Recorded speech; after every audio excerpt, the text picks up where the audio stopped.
So with us we have Prashant Girbane, the Director General of MCCI Pune. So Prashant, what would you say? 45 days of lockdown, how do you see? So the past 45 days were necessary to do the lockdown to a great extent, and that's what has helped us to suppress the spread, which would have been catastrophic beyond what it has been. Also, very unfortunately, there are economic output losses because of this lockdown, to begin with complete and then the partial lockdown. The government efforts about unlocking the same. Sure. So if you look at the government efforts, to begin with, they had given district level red, amber and green. Now it is going in mini and micro zoning. In my opinion, that's the right approach. More and more micro zoning we do, we make the containment stricter and release the rest of the area for economic activity. But if you talk that how much has this lockdown affected our industry which is not functioning, and number of workers, particularly because they are the one who are suffering, they are migrating. So how much, what is the number of the workers? So if you look at the economic loss because of this, if India GDP is around 220 to 240 lakh crore rupees, every month it's 20 lakh crore. 2 months it's 40 lakh crore. Even if 40% loss in it, it's 15 odd lakh crore rupees is what we would be losing as economic output because of this 2 months of complete or partial lockdown. Of course, that has meant a lot of job losses, right? We are hoping that they are temporary and we would be able to resume back as the industry resumes. On the migrant laborers, it's been very unfortunate, the plight that migrant laborers had to go through. But now, as industries are slowly picking up, look at just this region of Pune. Close to 2,000 companies in Pune districts have started working.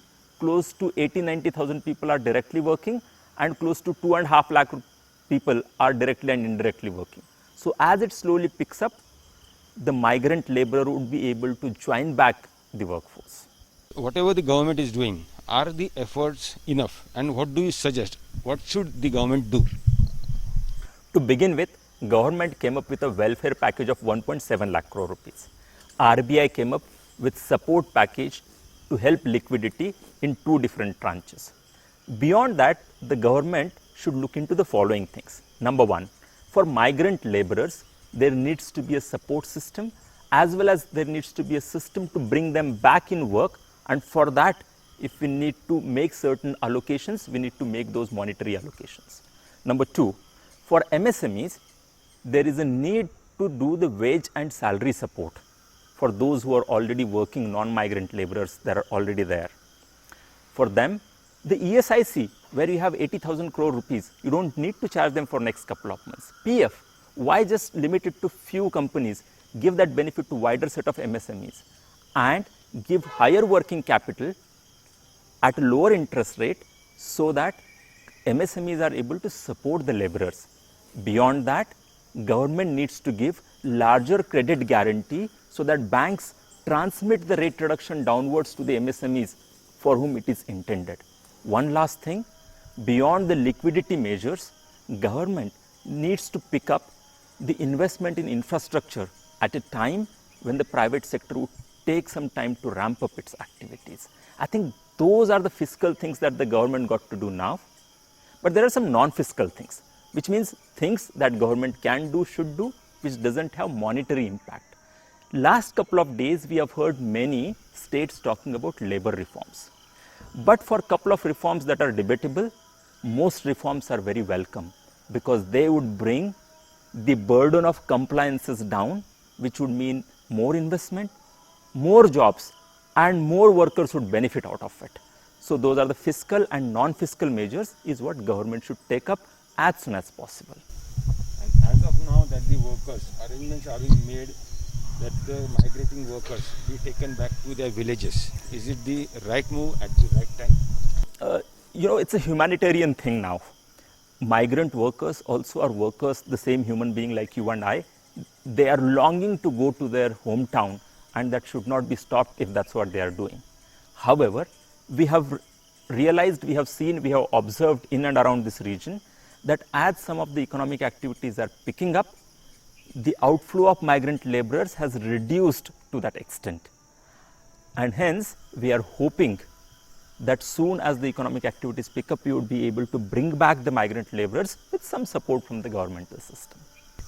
And about the efforts the government is taking to restart the industries, the production, the manufacturing, about the stringent rules, the strict rules that are being imposed, what is your say about it? So, a couple of things there. Part of it is understandable because this is the first time in our lifetimes, government or non-government, we are going through it. So, to some extent, it's understandable. But here is the recommendation to the government. We need to go further away from license Raj.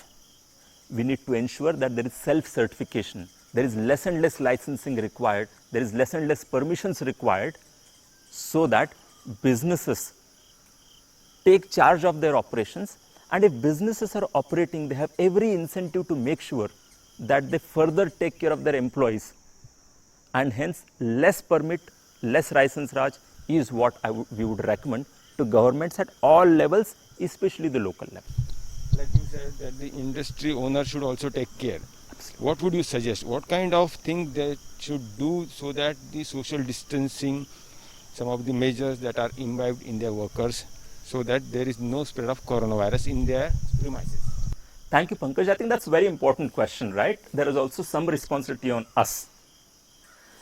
And because there's a new way of working that we're going to see, all of us. First, the travel to the factories, right? Even before the travel to the factories, during this time, if your factory hasn't yet opened up or fully opened up, we need to do some planning. We need to have understanding of who's based where among our employees, which one of those are closer to containment zone.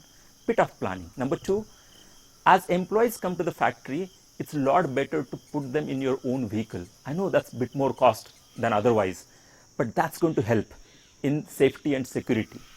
Number three, as they come to your factory, you need to have the usual measures of sanitization, the thermal guns, the oximeters, whole lot of these things that would give you early indicators if you need to take your employees to the hospitals. God forbid you don't, but if you need to. Beyond that, there are some very interesting examples we have seen. Some factory owners have come together and they have said, between 20 of us, we would set up our own resources, that anybody who is coming within a given boundary of these 20 factories would be checked again by a collective resource we are putting together. So all these innovative measures would come. Industrialists, factory owners, owner promoters are entrepreneurs. They would come up with interesting new solutions that would help them to continue to sustain the business.